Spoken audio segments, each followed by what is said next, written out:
አሰላሙ አለይኩም ወራህመቱላሂ ወበረካቱ። ውድና የተከበራችሁ የዚህ ቻናል ተከታታዮች በሙሉ በያላችሁበት ዓለም ዳርቻ ሰላማችሁን ያብዛልኝ። እንደውም ለዚህ ቻናል አዳዲስ ከሆናችሁ ላይክ፣ ሼር፣ ሰብስክራይብ በማድረግ ቤተሰብ ሆኑልን በአክብሮት እንጠይቃለን። በዚህ ቻናል የምናካፍላችሁ አዳዲስ አስተማሪና ቁም ነገር የያዙ ታሪኮች ይሆናል። ስለዚህ ላይክ ሼር ያረጋችሁ አበረታቱኝ። በዛሬ የምናካፍላችሁ ታሪክ የመስታወት ንቃብ የተሰኘ ከባለፈው ክፍል የቀጠለ ክፍል 6 ወይም የመጨረሻ ክፍል ይሆናል። ስለዚህ እስከ መጨረሻ አብራችሁን ሆኑልኝ።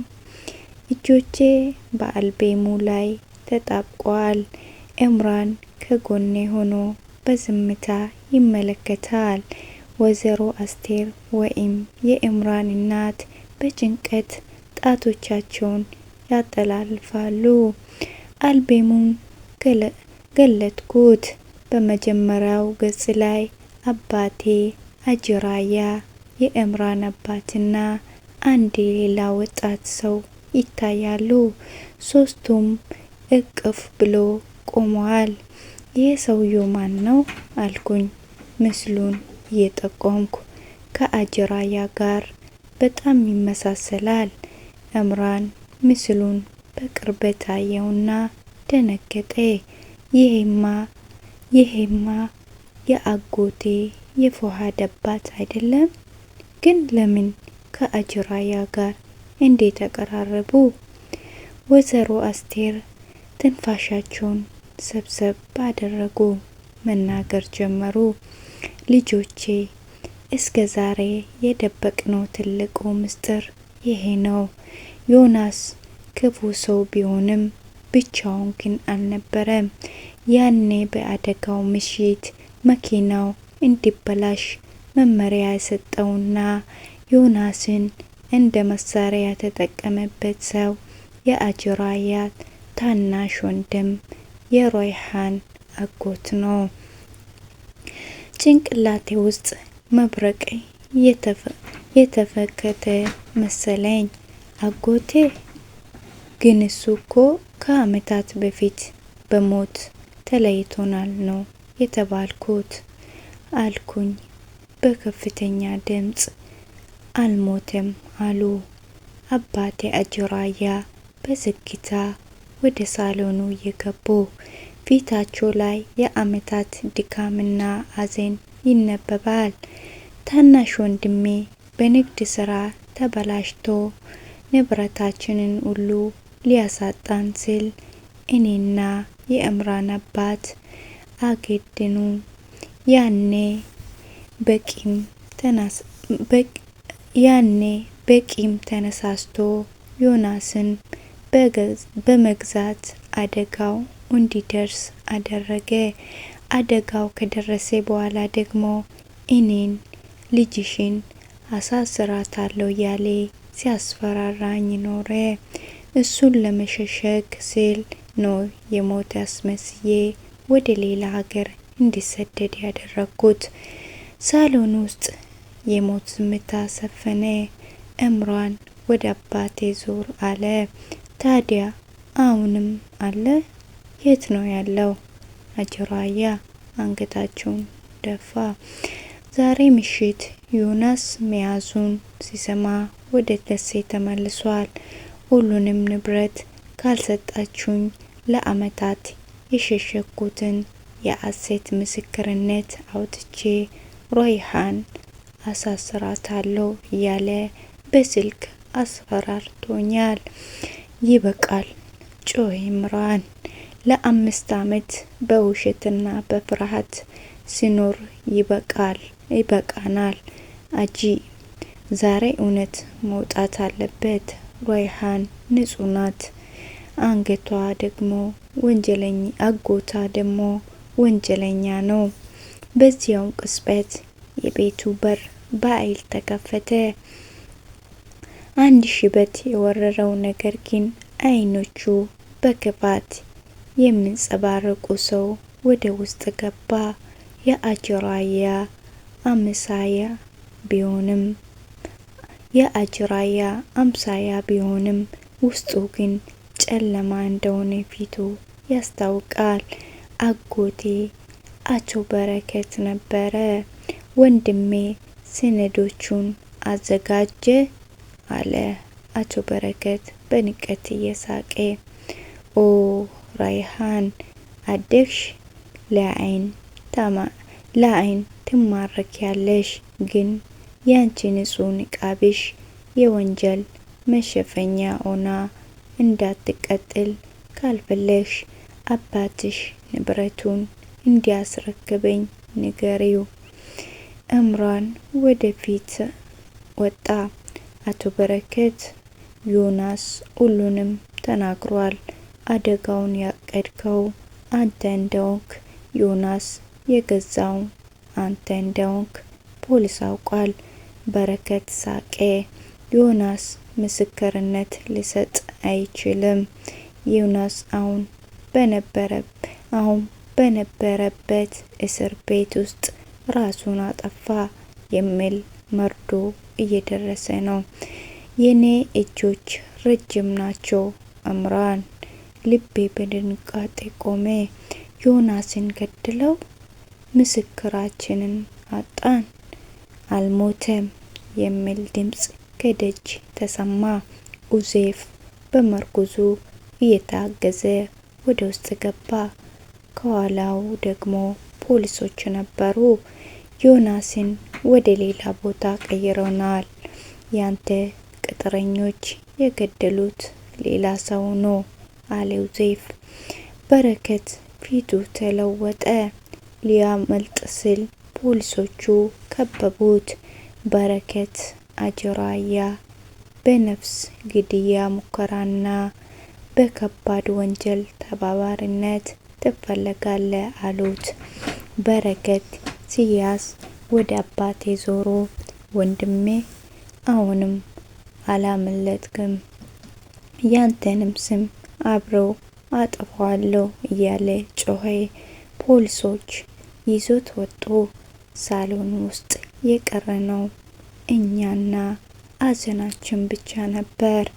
አባቴ መሬት ላይ ተቀመጡ።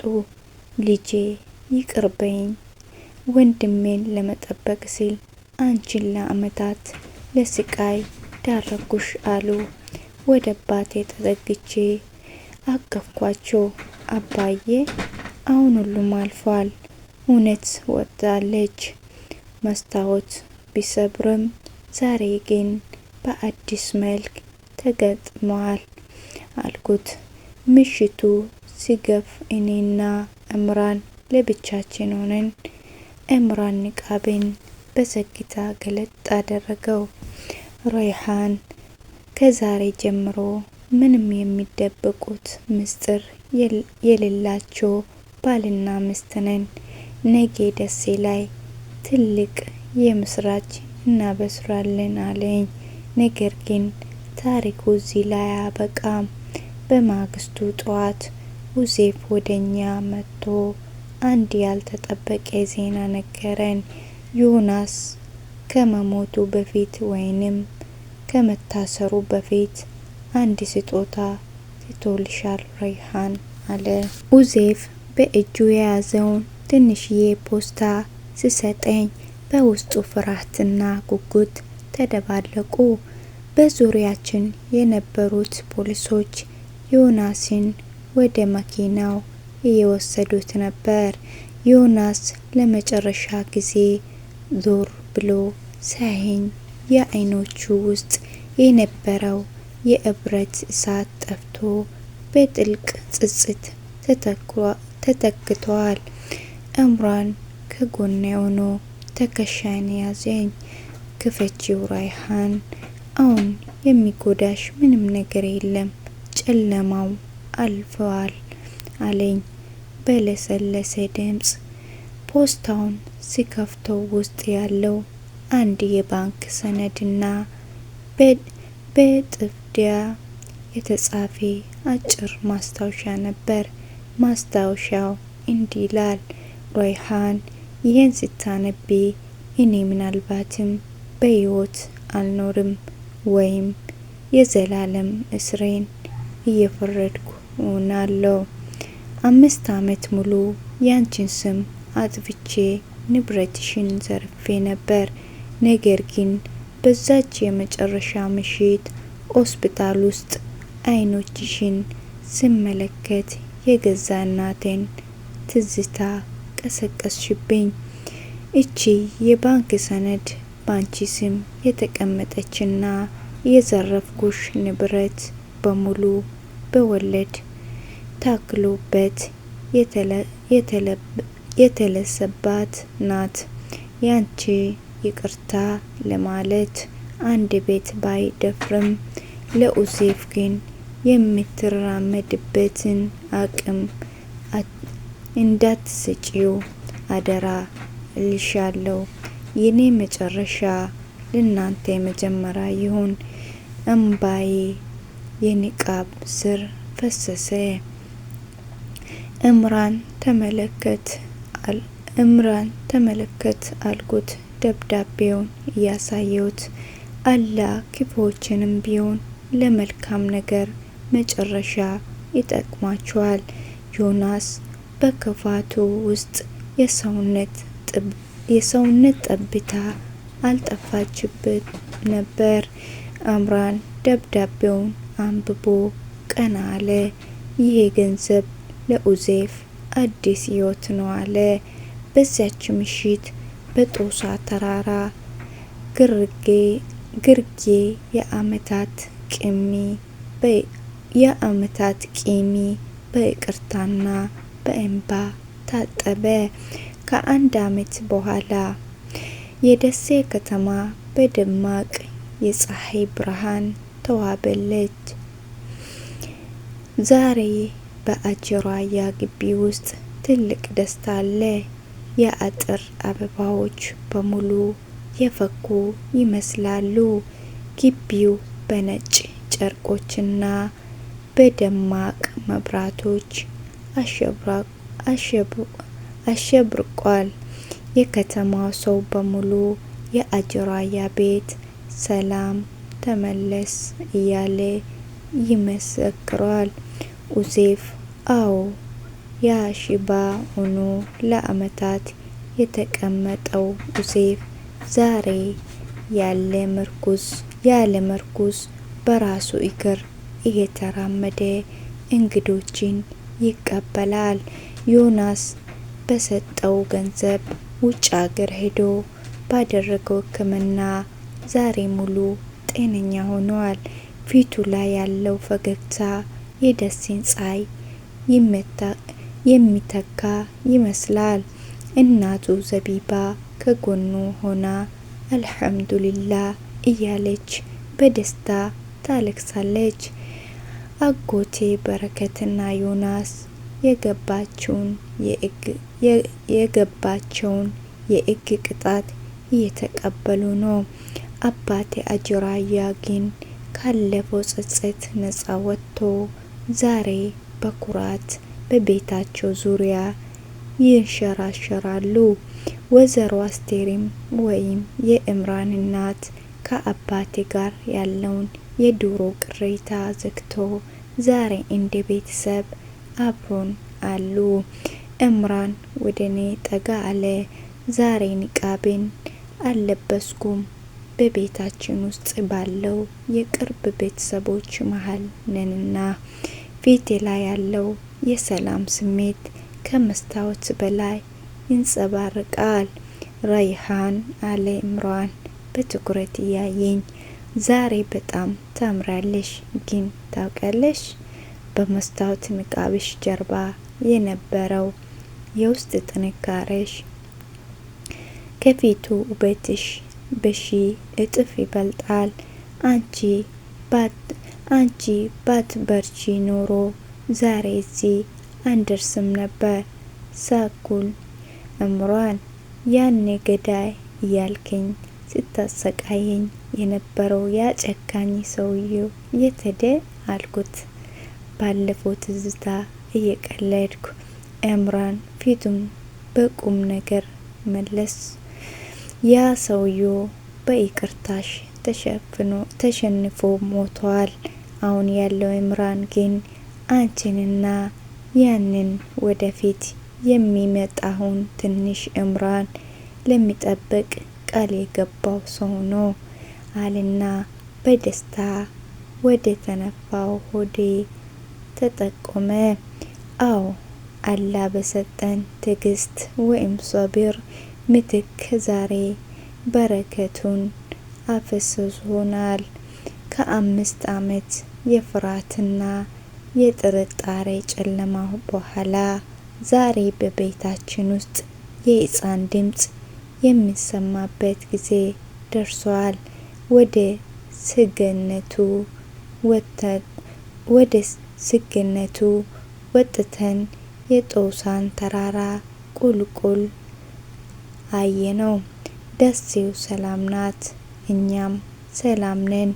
የመስታወት ንቃብ ዛሬ ተሰባብሮ ሳይሆን ለዓለም ሁሉ እውነትን፣ ይቅርታና ፍቅርን የሚያሳይ ብሩህ መስታወት ሆኖ አብቅቷል። ትዕግስት መራራ ናት፣ ፍሬው ግን ከማር ይጣፍጣል። ተፈጸመ። የመስታወት ንቃብ የተሰኘው ታሪካችን እዚህ ላይ ተፈጽሟል። ይህ ታሪክ በሕይወታችን ውስጥ ምንም አይነት ችግር ቢገጥማችሁ እውነት አንድ ቀን እንደምትወጣና ሶብር ወይም ደግሞ ትዕግስት መጨረሻው እንደሚያምር አስተምሯል ብዬ ተስፋ አደርጋለሁ። አስተያየታችሁን በኮሜንት አስቀምጡን። በቀጣይ በሌላ አዲስ ታሪክ እስከሚጀምር አብራችሁን እንደምትሆኑ ተስፋ አደርጋለሁ።